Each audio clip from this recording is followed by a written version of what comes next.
মুর্শিদাবাদ জেলার লালগোলা থানা পাইকপাড়া অঞ্চলে বালিপাড়া গ্রামে এক মর্মান্তিক ঘটনা। জমি বিবাদকে কেন্দ্র করে ভাইয়ে ভাইয়ে ঝগড়া থেকে শুরু হয় খুন। এলোপাথারিভাবে কুপিয়ে গলা থেকে দেহ আলাদা করে দেওয়া হয়।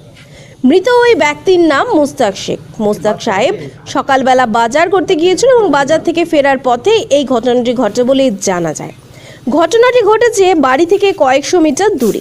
ঘটনাকে কেন্দ্র করে এই এলাকায় তীব্র চাঞ্চল্য ছড়িয়ে পড়ে। ঘটনার খবর পেয়ে ঘটনাস্থলে পৌঁছায় লালগোলা থানার পুলিশ।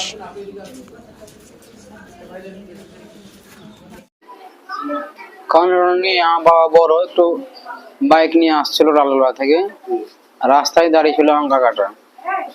বাবা বলছে সর, আমার কাকাটা বলেছে সরবো না, মারবি? হ্যাঁ মারবো।